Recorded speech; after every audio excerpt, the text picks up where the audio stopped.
Alô você, o nosso vídeo já vai começar.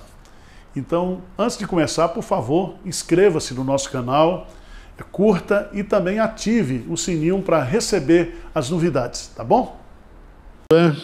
Capítulo 5.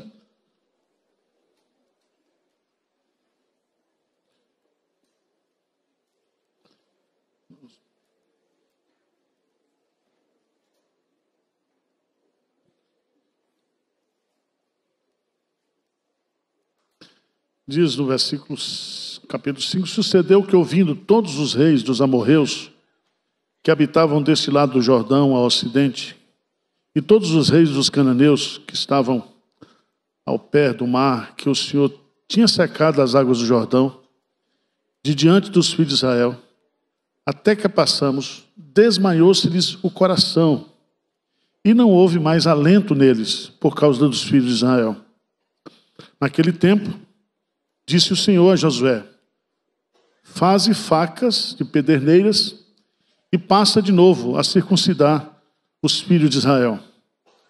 Então Josué fez para si facas de pederneira e circuncidou os filhos de Israel em Gibeate Haralote. Foi esta a razão porque Josué os circuncidou. Todo o povo que tinha saído do Egito, todos os homens de guerra, eram já mortos do deserto pelo caminho. Porque todo o povo que saíra estava circuncidado, mas a nenhum deles que nasceram no deserto pelo caminho, depois de terem saído do Egito, haviam circuncidado. Porque 40 anos andaram os filhos de Israel pelo deserto, até se acabar toda a gente dos homens de guerra que saíram do Egito, que não obedeceram à voz do Senhor, as quais o Senhor tinha jurado que eles não havia de deixar ver a terra, que o Senhor, sob juramento, prometeu dar a seus pais, terra que emana leite e mel. Porém, em seu lugar, pôs a seus filhos. A este Josué circuncidou, porquanto estavam incircuncisos, porque os não circundaram no caminho.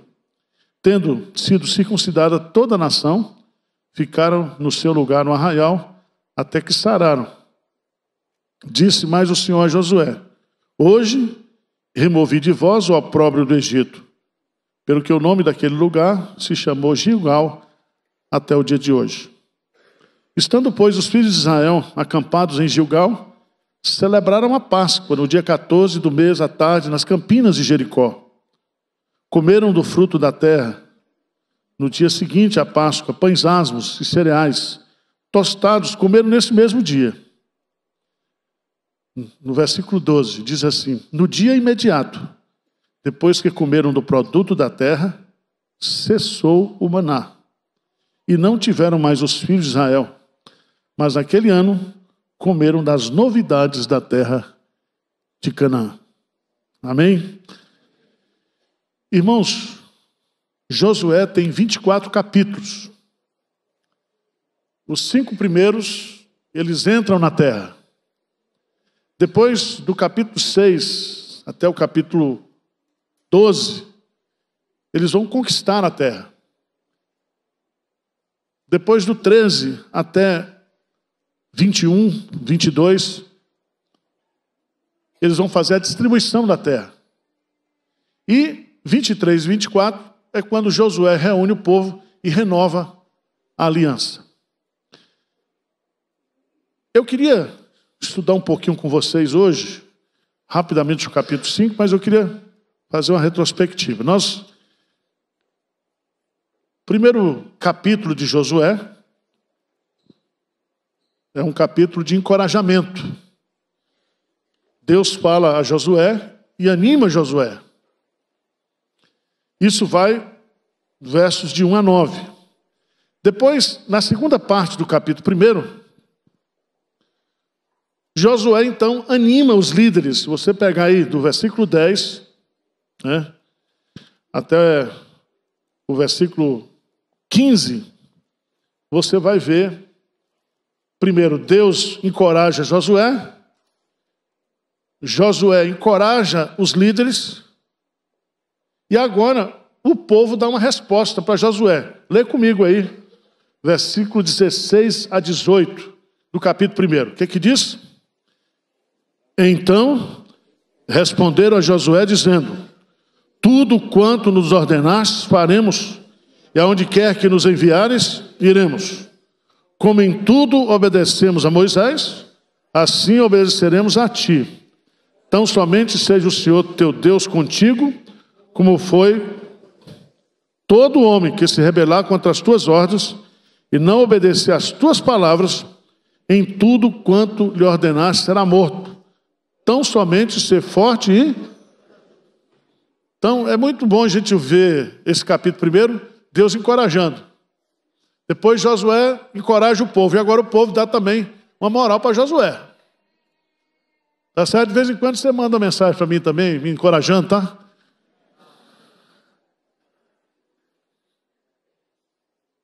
Porque o povo aqui falou assim: não, nós, também, assim como nós obedecemos, vamos obedecer você, nós estamos juntos, e aquele que desobedecer vai ser morto. Exagerou também, né? Mas não precisava disso.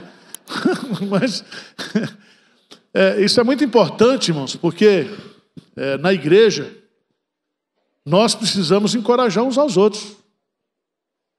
E todo domingo que você vem aqui, eu passo a semana pensando, orando, vendo que eu vou pregar para encorajar vocês, para botar vocês para frente, e tal. De vez em quando vocês se lembram também de mim, tá? Vou ligar lá para o pastor, tá? Ô, pastor, tem uns irmãos que encorajam aí, traz bolo, traz cocada. É uma benção. Então o capítulo 1 começa com encorajamento. Capítulo 2 foi a história daquela prostituta que tinha a Casa da Luz Vermelha lá em Jericó, e os espias que foram enviados se refugiaram lá. E ela creu em Deus. E ela passou a fazer parte do hall da fama lá dos heróis da fé, e foi também entrar na genealogia de Jesus. Uma prostituta. Então, tem crente que se acha chique hoje aí. Eu sei o que você fez no verão passado. Certo? Tem uns crentes que hoje são santos assim, parece que nunca pecaram na vida. Cobra dos jovens, dos adolescentes. Calma, irmão. Eu conheço o seu passado. Seja mais exigente com você mesmo do que com o outro. Então, a história de uma fé, da conversão individual, a fé de uma mulher que se salvou e salvou também a sua família. O capítulo 3 é não mais a fé individual, mas a fé coletiva. Eu preguei aqui, no primeiro sermão, mostrando aqui que sob a liderança de Josué e seguindo a direção da arca, o povo vai atravessar o rio. Eu fui estudar esse negócio, irmãos, porque o rio aí, eu já fui várias vezes lá em Israel, e eu acho o Rio Jordão meio fraquinho, sabe? Não é essa... Mas aí eu fui pesquisar, e tem gente que tem... Parece que tinha Google na época, que eles descrevem o rio, e fala-se aqui em pelo menos, acho que de 3 a 5 quilômetros. Só que o rio estava cheio. Porque era período, se você observar aí, no capítulo 3, versículo 15, diz assim: porque o Jordão transbordava sobre todas as suas ribanceiras, todos os dias da cega. Você imagine aqui, milhões de pessoas aqui, criança, idoso, bicho, como é que atravessa? Não tem barca, não tem... Então tinha que ser a pé enxuto mesmo. Não dava para nadar. Você sabe que nadar em rio é diferente. Ele vem na correnteza, você precisa ser bom para nadar em rio. Então não tinha como. Teve que fazer esse milagre aqui. Até mesmo para mostrar para essa geração, que não havia passado a pé enxuto, que Deus continuava sendo o mesmo. E que Deus ia honrar. Ia honrar. Vocês querem que eu pregue o sermão das... Não, né? Já ouviram, né? Josué 3. Josué 4 é justamente essas 12 pedras que são tiradas do meio do Jordão, e eles vão fazer 2 pilhas como memoriais. Um especificamente para o povo de Deus e outro especificamente para dar testemunho também para os ímpios. O capítulo 5 é a preparação espiritual, porque no capítulo 6 vai ter a destruição de Jericó. Então o capítulo 5 é um capítulo assim de preparação espiritual. Preparação espiritual. Tem muita gente aqui que veio de igreja batista, de igreja da Assembleia de Deus, de outras denominações. Tem aqui? Levanta a mão, só para eu ver. Nós, presbiterianos, nós somos aliancistas. O que significa isso? Significa que nós cremos que só é possível se relacionar com Deus através da aliança.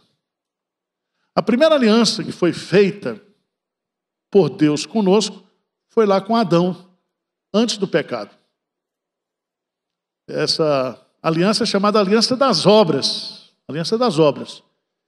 Ele diz, no dia que dele comeres, certamente morrerás. Então, a vida eterna, a perpetuidade da condição de Adão perfeito, estava relacionada à sua obediência.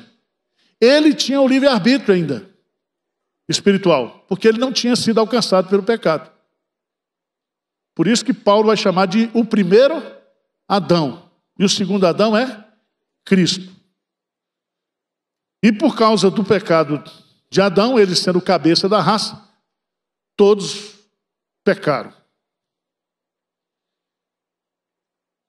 Aí, Deus resolve, a partir da queda do homem, revelar a chamada aliança da graça. E essa aliança está lá, protótipo dela em Gênesis 3,15. Ele fala que o descendente da mulher, que é Cristo, esmagará a cabeça da serpente. Então, ele já pré-anuncia ali o evangelho da graça. E o que é o evangelho da graça? O evangelho da graça é que Deus vai salvar a mim e a você de forma unilateral. Ninguém pode salvar-se a si mesmo. Lembra da pergunta que Pedro era muito interesseiro. Jesus diz, dificilmente um rico entrará no reino dos céus. Lembra disso? Porque Pedro estava pensando, nós deixamos tudo para te seguir, agora nós vamos morrer duro. E Jesus responde, Pedro, quem pode ser salvo? Ele diz, para o homem isso é o quê? Impossível. Então, a aliança da graça, ela se divide em 2 partes. A parte preparatória e a parte conclusiva. Qual é a parte preparatória? Por que a sua Bíblia está dividida em Velho Testamento e Novo Testamento? Porque a aliança da graça, ela está dividida em Antigo Testamento e Novo Testamento. Ou Antiga Aliança e Nova Aliança.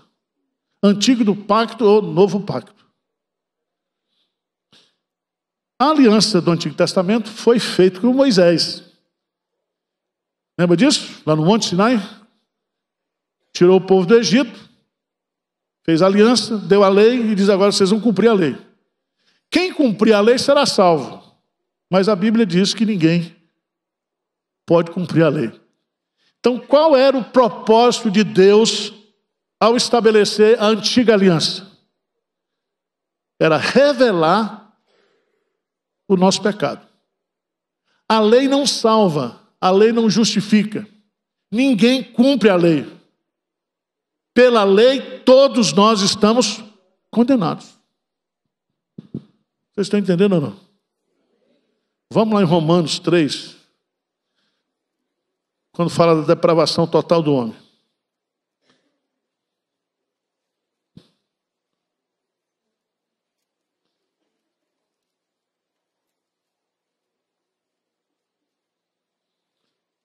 Romanos 3, 19 a 20, o que é que diz? Diz assim: ora, sabemos que tudo que a lei diz aos que vivem na lei, o diz, para que se cale toda boca e todo mundo seja culpável, visto que ninguém será, em razão de que pela lei ninguém cumpre a lei, nem vai cumprir. Tem uns caras que são aí da Adventista que acham que guarda o sábado. Mentiroso. Se ele tiver que vir para a igreja de ônibus, ele já está quebrando a lei. Se ele for comer fora, ele já está quebrando a lei. Porque o sábado era o descanso. Mas tudo bem, não vamos entrar nisso agora não. Meus amigos adventistas, tudo bem, aí somos amigos, tá? Então, qual é o propósito da lei? Da antiga aliança? É mostrar que o homem é pecador. E na condição de pecador, ele não pode produzir a sua salvação. Isso é algo preparatório para que venha quem? Jesus. Veja lá, por favor, Evangelho de João, capítulo 1.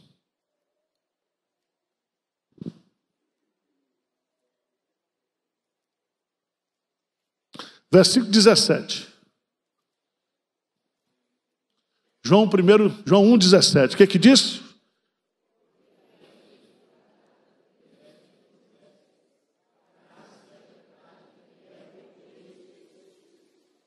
Pronto.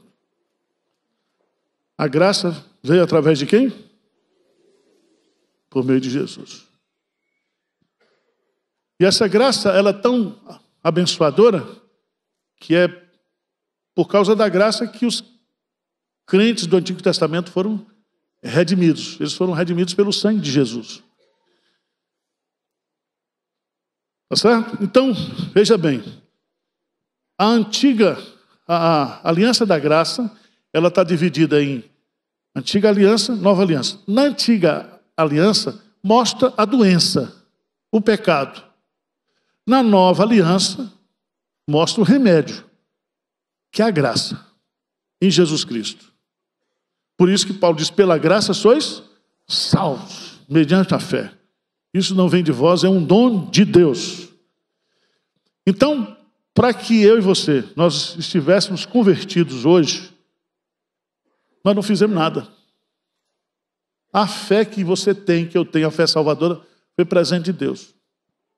Foi o Espírito Santo que me convenceu do meu pecado. Foi o Espírito Santo que convenceu você do seu pecado. Foi o Espírito Santo que mostrou para você que a justiça de Cristo pode cobrir você e você pode receber, através do sacrifício de Jesus Cristo, o perdão dos seus pecados. Tudo pela graça. Amém? Tudo pela graça. Reuniram uma vez num concílio na Europa para discutir as religiões e perguntaram por que o cristianismo se acha superior a outras religiões? E aí C.S. Lewis respondeu, nós não achamos superiores do que ninguém. A única coisa que diferencia o cristianismo de todas as outras religiões é que só a graça se encontra no cristianismo. Nas outras religiões, são religiões que são tentativas humanas de querer agradar a Deus e promover a salvação pelas obras. Até a Igreja Católica, no Concílio de Trento, num movimento de contra-reforma, para querer destruir os princípios da reforma, diz, não, a justificação não é pela fé, não. A justificação é pela fé e pelas obras. E a Igreja Católica criou uma doutrina da salvação, uma soteriologia que se chama sinergismo, que é, você é salvo, mas você só é salvo, né, pela fé e pelas obras. Mas nós, reformados, somos monergistas. O que significa isso? Salvação pela fé. Mas a fé verdadeira, ela produz obras. A fé sem obras é morta. Mas para nossa salvação é pela graça. É pela graça. Nós não temos justiça própria para receber nada de Deus. Nada. A não ser misericórdia e graça. Vocês entenderam direitinho? Então, baixa a bola, que você está salvo. Né? Tem uns crentes que se acham melhor do que outros crentes. Tem ou não tem? Eu mesmo me acho.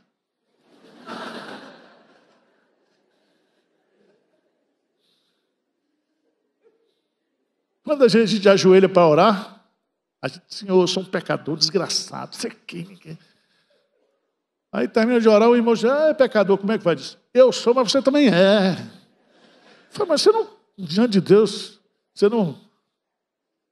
Assim? Então, Jesus contou aquela parábola lá do publicano e do fariseu, justamente para tirar isso de nós. A gente achar que nós somos superiores, melhores, porque nós temos uma performance religiosa, espiritual, como o glorioso publicano que dizia que jejuava 3 vezes por semana, que era dizimista fiel, e aí, né, batia no peito. Ele nem orava para Deus, ele orava para si mesmo. Ele orava, como diz o pastor Hernandes, diante do espelho, cantava o hino, grandioso és tu, grandioso és tu, grandioso és tu. Né? Então é desse jeito. Agora, irmãos, nós temos outras alianças. Por exemplo, quando Deus mandou o dilúvio, certo? Ele fez uma aliança com Noé. O mundo seria restaurado, reconstruído, e ele então diz que não destruiria mais o mundo com água. Eu não sei o que é pior. Ele diz que vai ser com fogo. Pedro diz lá, né? Mas com água não. E aí ele põe um sinal externo. Qual é esse sinal? O arco-íris. O sinal que está aí. Um sinal visível que aponta para uma aliança, para uma promessa que Deus fez. Agora vamos, por favor, para Gênesis.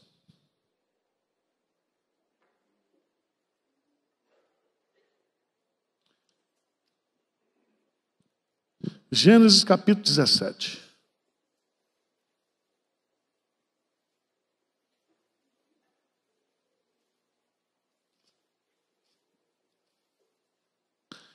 Se a aliança da graça,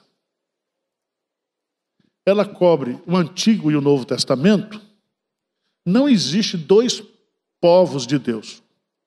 Só existe um povo de Deus. Certo? Só existe uma igreja. Então, por exemplo, lá em Apocalipse 5, diz lá naquele cântico que o Cordeiro de Deus é digno de abrir porque ele comprou com seu próprio sangue gente de toda tribo, língua e nação. No Antigo Testamento, a igreja estava restrita aos judeus, porque eles também não cumpriram o papel missionário como povo. Quando Jesus vem, né, Jesus vem para mostrar que agora os gentios estariam fazendo parte da igreja. Eu queria que você fosse para Gênesis. Vamos começar pelo 12. Gênesis 12.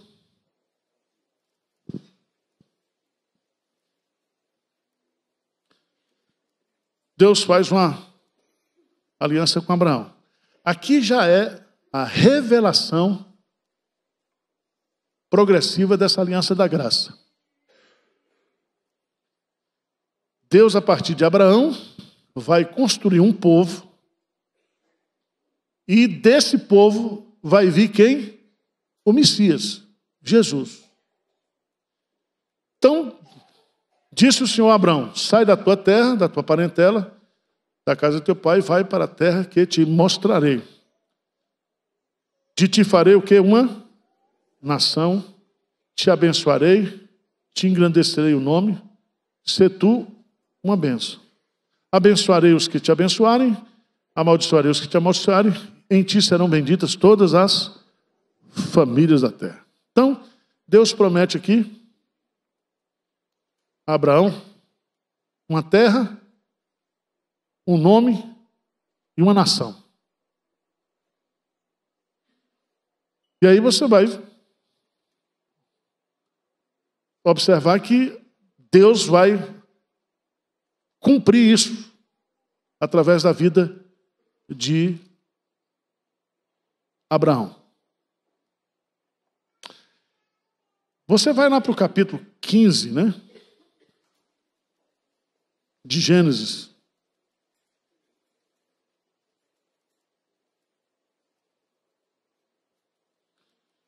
Gênesis 15. No versículo 6, o que é que diz aí? Gênesis 15, 6, o que é que diz?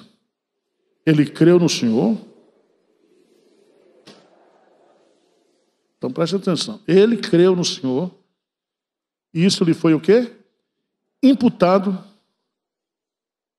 Então ele não foi imputado as obras dele, a obediência dele, mas porque ele creu. Isso se chama no Novo Testamento de justificação pela fé. Então, se a gente fosse aqui, nesse versículo, Abraão se converte. Certo? Ele é aqui alguém que se converteu. Vamos para o capítulo 17.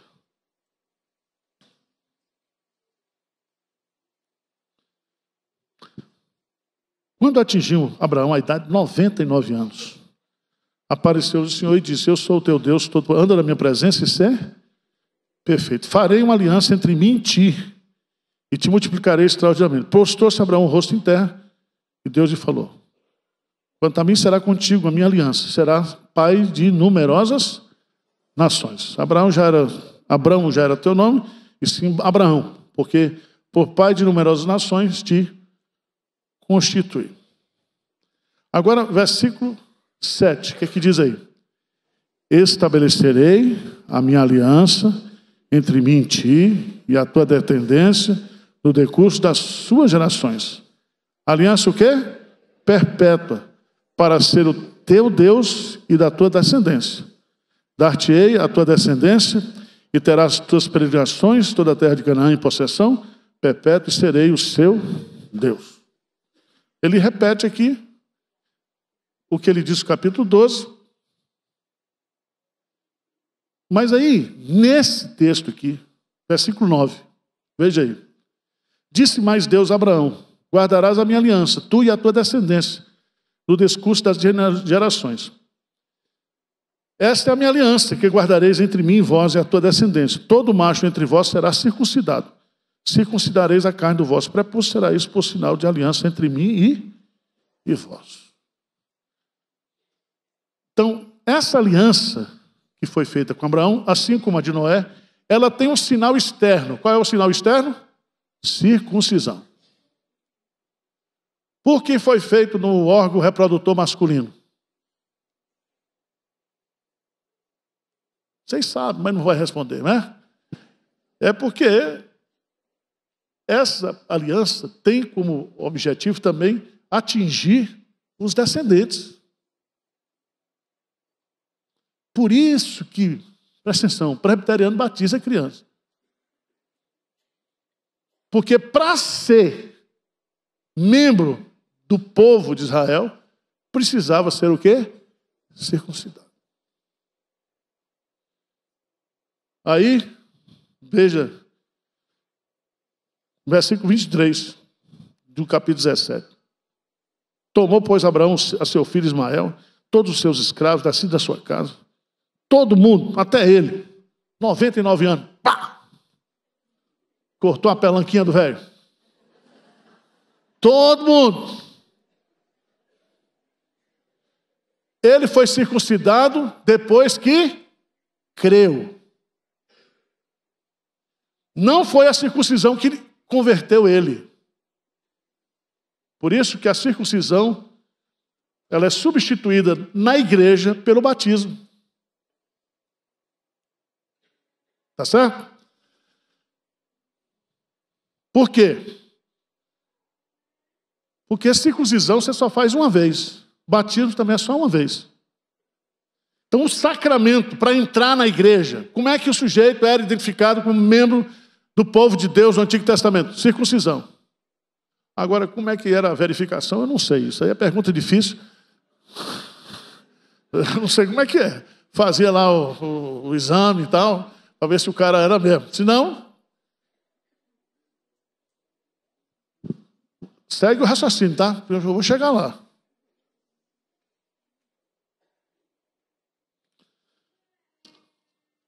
Vamos para... por favor, Romanos capítulo 4.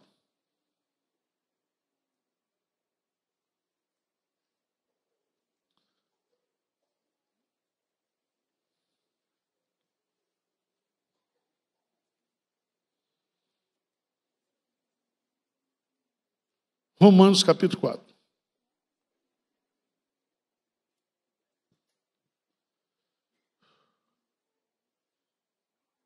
Que, pois, diremos ter alcançado Abraão, nosso pai, segundo a carne?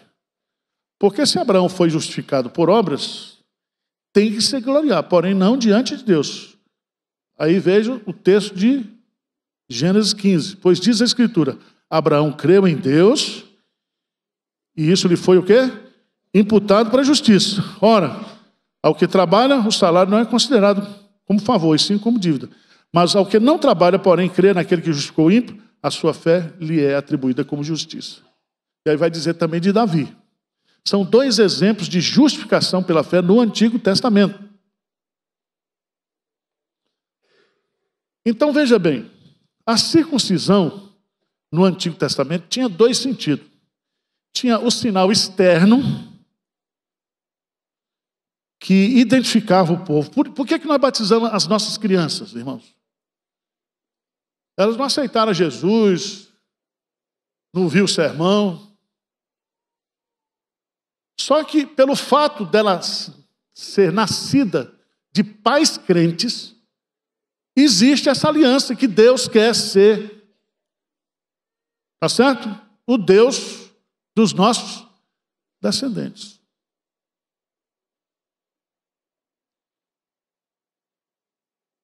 E aí a gente batiza, não pela fé da criança, mas por causa da fé dos pais. É tanto que Abraão circuncidou Ismael, depois nasceu Isaac, circuncidou Isaac. Por isso que Jesus foi levado para ser circuncidado. A circuncisão era uma identificação visível ou externa, um sinal externo, mas esse sinal tem também um sentido espiritual. Abra a sua Bíblia, por favor, em Deuteronômio, capítulo 30, versículo 6.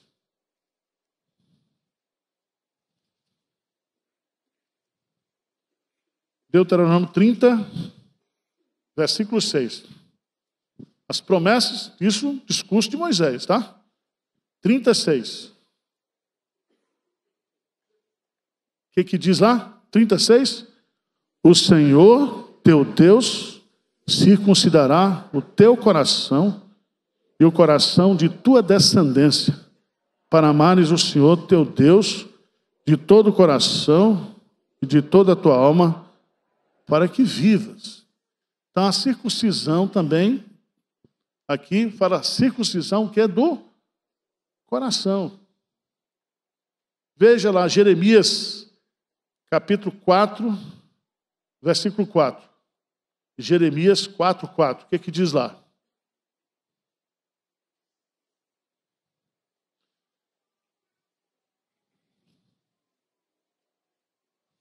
Acharam aí? Vamos ler juntos aí? O que diz? Circuncidai-vos para o Senhor. Circuncidai-vos, o vosso, ó homem de Judá e morador de Jerusalém, para que o meu furor não saia como fogo e não haja como apague por causa da malícia das vossas obras. Interessante isso aqui.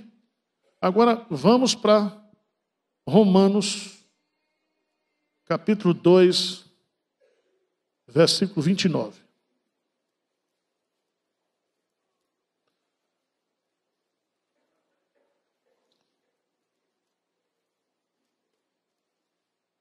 O que diz Romanos 2, 29?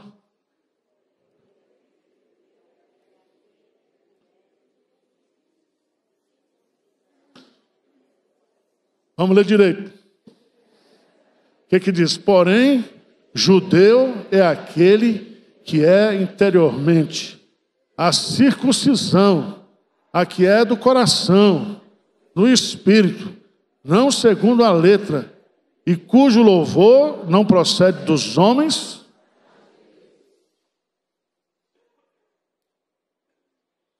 O que significa isso? Significa que você pode ter um judeu circuncidado, mas incrédulo. Você pode ter um judeu circuncidado externamente e internamente. A circuncisão se torna um símbolo da regeneração, da conversão. E substitui,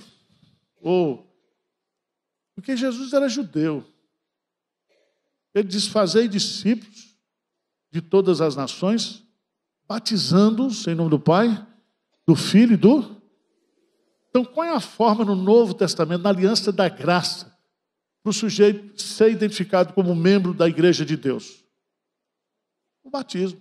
Então, o batismo substitui a circuncisão. Você se lembra lá em Atos, capítulo 15, que quando os gentios estavam se convertendo, os judaizantes queriam circuncidar os crentes gentios, e o concílio falou, não, senhor. A circuncisão é no coração. Eu estou colocando isso, irmãos, para a gente chegar aqui em Josué. Não dá tempo, mas a aliança da graça, ela vai ter 2 sacramentos. Assim como no Antigo Testamento, como no Novo Testamento. No Antigo Testamento, quais eram os 2 sacramentos? A circuncisão, que era uma vez só, irrepetível, e que era a forma da pessoa ser identificada ou fazer parte do povo de Deus, que estava restrito à nação de Israel. Agora, o batismo é todas as vezes que o sujeito crê em Cristo. Lembra daquele eunuco que foi evangelizado por Filipe? E Filipe explica para ele Isaías 53, ele se converte e deu a água aí, o que é que falta para ser batizado? Aí desceram da carruagem e o cara foi o quê? Batizado. Batizado. Então o batismo e a circuncisão, para nós aliancistas, é uma continuidade. Assim como a Páscoa celebrava o quê? Celebrava a saída do povo do Egito, a libertação do povo. E essa libertação se deu através do sacrifício do cordeiro. Lembra disso, da 10ª praga? Por isso que a Páscoa é celebrada. Por isso que não se come peru na Páscoa judaica. Come carneiro. Porque o cordeiro foi morto. E porque o cordeiro foi morto, o povo recebeu o livramento, a proteção. Aí, gente, vamos para Mateus 26.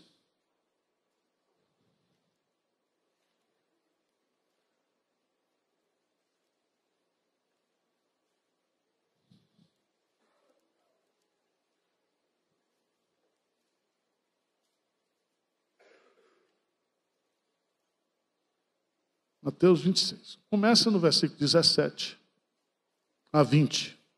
No primeiro dia da festa dos pães asmos, vieram os discípulos a Jesus e lhe perguntaram: onde queres que façamos os preparativos para comeres a Páscoa? E ele lhes respondeu: ide à cidade, ter com certo homem e dizer-lhe: o mestre manda dizer, o meu tempo está próximo, em tua casa celebrarei a Páscoa com os meus discípulos. E eles fizeram com Jesus, lhe ordenaram e prepararam a Páscoa. Jesus era judeu? Seus discípulos eram judeus? Chegou o calendário judaico, tem que celebrar o quê? A Páscoa. Só que a Páscoa judaica celebrava a saída do Egito, mas apontava para quem? Para o Messias que viria. Por isso que Jesus, ele faz a transição. Veja o que Jesus faz. Então, Mateus 26. Eu acho que não foi uma Páscoa muito agradável, não, mas, né, que na noite em que ele foi traído. Chegada a tarde, versículo 20, pôs-se ele à mesa com os 12, e enquanto comia, declarou: em verdade vos digo que um dentre vós o que me trairá. Aí você imagina a confusão.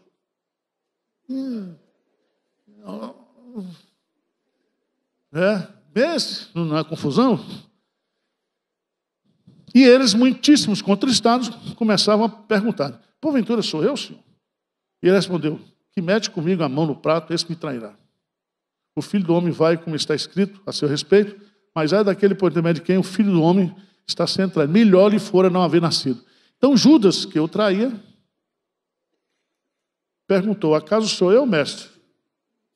A resposta de Jesus: mestre, respondeu Jesus: tu o disseste. Aí, versículo 26. Enquanto comiam o quê? A Páscoa. Jesus toma, então, 2 elementos da Páscoa. Que a Páscoa tinha carneiro, tinha ervas amargas, tinha pão ázimo. Ele pega o pão e o vinho. E aí ele diz, enquanto comiam, tomou Jesus o pão e abençoando partiu, Deus discípulos: tomai e comei, isso é o meu corpo. A seguir tomou um cálice e tendo dado graças, Deus discípulos, dizendo: bebei dele todos, porque isso é o meu sangue, o sangue o que dá? Nova aliança. A velha aliança foi com Moisés. A aliança das obras, não, a aliança preparatória. Agora vem a aliança da graça. Porque isso é o meu sangue derramado em favor de muitos para a remissão de pecados. Então aqui Jesus, ele é o Cordeiro Pascal. Abra sua Bíblia lá em 1 Coríntios 5, 7. E por favor, não me pergunte no Instagram, porque crente celebra Páscoa. Eu celebro tudo, eu celebro Páscoa, São João, eu como pamonha no São João. Se precisar botar batata na fogueira, eu vou pôr e como. E isso não altera a minha fé em nada. Agora eu não vou fazer festa de São João na igreja. Certo? Tem festa junina, tem festa joanina, e aí o que você quiser botar o nome. Eu fui criado na Bahia, tinha festa de São João, não tinha problema nenhum. Certo? Tinha aquelas quadrilhas lá, dançava, cultural, não sei o quê, papapá. Fazia a missa da de São João na igreja católica. E era bom porque a gente era crente, não fazia fogueira. Mas eu saía sentando na fogueira dos outros. Uma batata doce, assada na fogueira, não tem coisa melhor. Aí antes você dá graças e fala, se tiver algum demônio aqui, sai que eu vai morder. Assim, pastor, eu só como acarajé. Como acarajé, sim. E com pimenta, com camarão palha. Ah, mas tem demônio. Eu falei, então avisa que tem 10 segundos para sair. Eu vou dar uma mordida nele.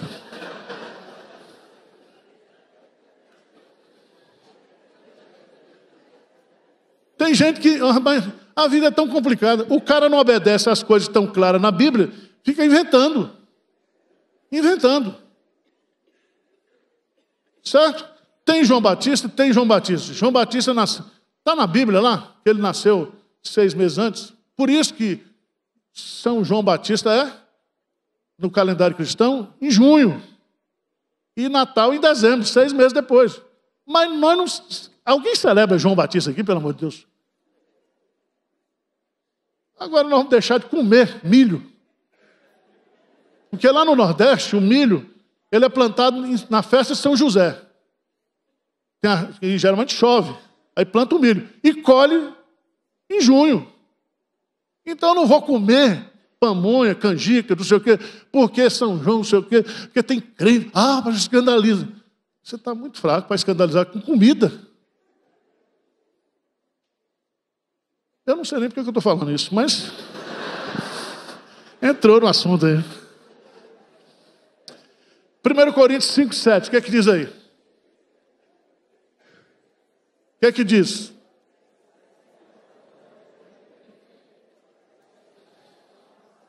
Como sois de fato, pois também Cristo. Quando a gente celebra a Páscoa aqui em Pinheiros, a gente celebra quem? Cristo. A gente canta os hinos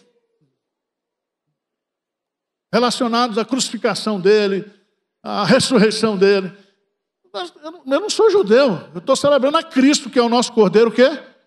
Pascal. Então, crente celebra a Páscoa, não no sentido judaico, mas no sentido cristão. É só isso.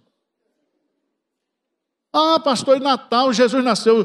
Meu irmão, eu não sei se nasceu 25 de dezembro, mas nasceu. Então, a data que nós comemoramos o Natal é 25 de... Ah, mas isso foi porque Constantino, não sei o quê.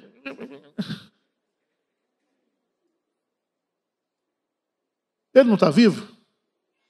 A gente comemora aniversário de quem já morreu? Então pronto. Aproveita o Natal para a gente... Eu quero saber de Papai Noel. Ah, papai... Meu irmão, eu não tenho compromisso com o Papai Noel, nós temos compromisso com Jesus, né? Agora o povo inventa. Ave de Natal. Não. Quando eu cheguei aqui, botaram a ave de Natal lá no templo antigo. Era uma ave, não era nem uma ave dessa... Era um pinheirinho, se botar nas bolinhas, o irmão chegou lá, um presbítero, quase me bate. Meu irmão, por isso, se esse fosse o pecado da igreja, porque tem gente que vê pecado em tudo. Certo? Agora, claro que nós temos que dar testemunho. Não vamos sair por aí escandalizando os outros, mas ficar arrumando pecado, mas não tem pecado, já basta o que tem. Não é assim? Vamos lá. Josué.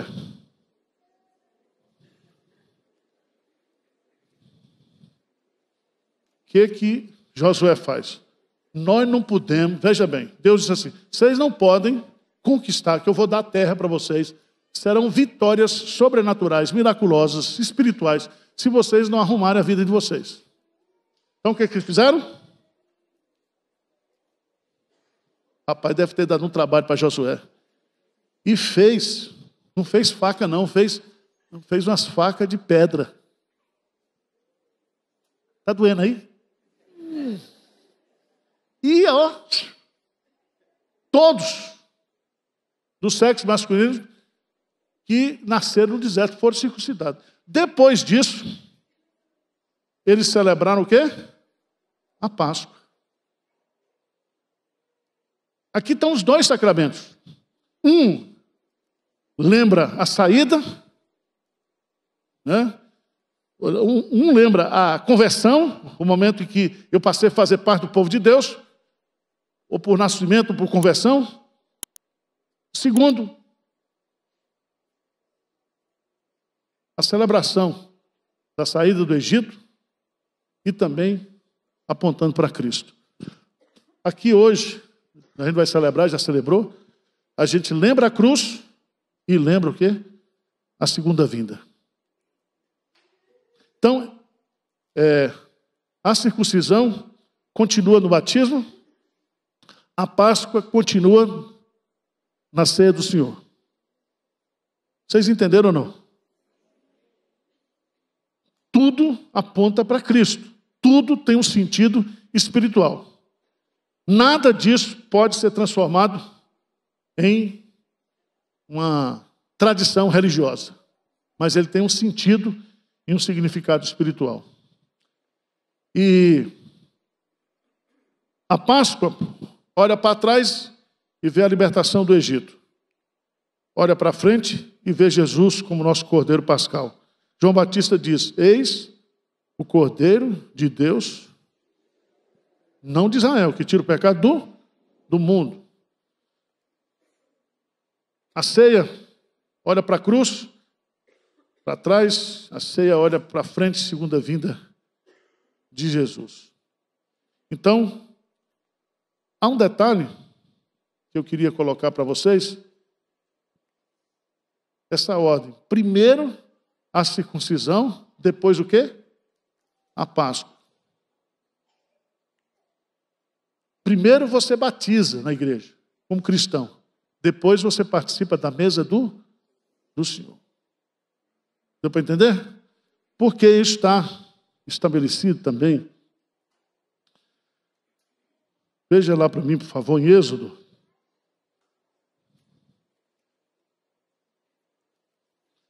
Êxodo, capítulo 12.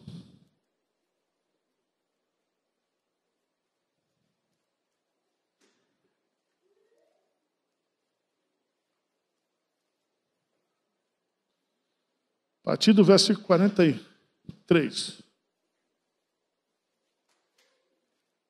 Êxodo 12, 43. Disse mais, quem foi que disse? O Senhor a Moisés e a Arão. Esta é o quê? Nenhum. Então presta atenção, o cara que não é crente, que não é convertido, que não é... pode chegar aqui e tomar Santa Ceia, não. A ceia é para crente, não é para o incrédulo. Aí o que diz? Porém, todo escravo, comprado por dinheiro, depois de o teres o quê? Circuncidado, o estrangeiro e o assalariado não comerão dela, o cordeiro há de ser comido na sua casa. Agora, versículo 48, lê comigo. Porém, se algum estrangeiro se hospedar contigo e quiser celebrar a Páscoa do Senhor, seja-lhe circuncidado, todo macho, e então se chegará e observará e será como natural da terra. Mas nenhum incircunciso comerá dela. Lembra que na reforma Calvino quebrou o pau lá em Genebra, porque os caras que viviam no mundo, na baderna, chegaram domingo e iam tomar Santa Ceia. Não, aqui não. Isso é importante, irmãos, a gente entender. Marcos 16.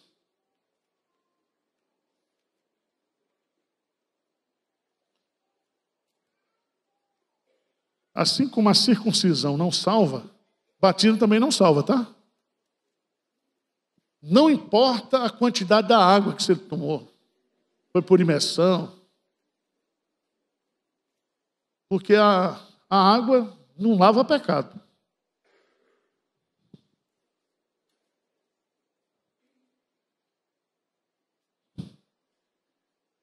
Marcos 16, 15, e diz: ide por todo mundo e pregar o evangelho a toda. Pregar para quem? Toda criatura. Isso aqui é nós temos que fazer isso. Departamento de vendas. É tirar pedido. Ah, pastor, e se o cara não foi eleito? Isso aí não é problema nosso. Departamento de cadastro, lá no céu. Livro da vida. Você tem acesso? Não. Se eu tivesse uma cópia, eu só pregava para eleito. Sai da minha frente, sai. Vem cá, você está eleito daqui, converte. A gente não ia gastar tempo.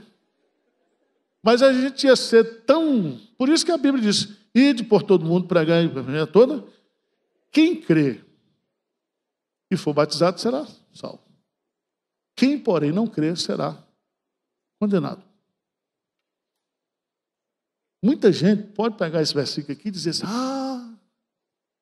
quem crê e for batizado será o quê? E se não for batizado? Será salvo ou não?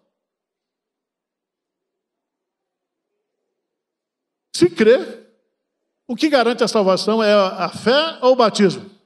A fé. O ladrão na cruz, batizou? Deu dízimo?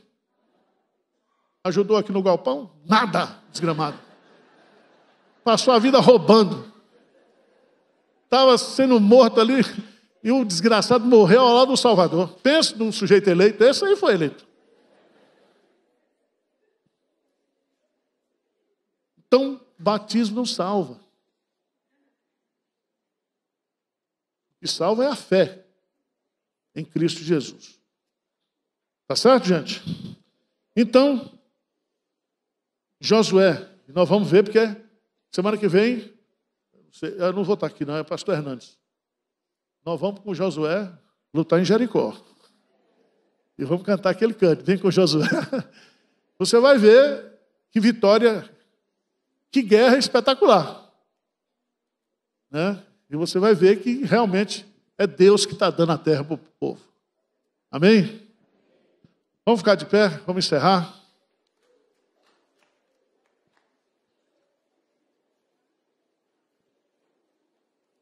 Senhor Deus, é muito bom saber que a nossa salvação está segura no Senhor. É pela graça que somos salvos. Ajuda-nos, ó Deus, a viver uma vida de gratidão a Ti, de santidade, de obediência, de fé, de dependência do Senhor.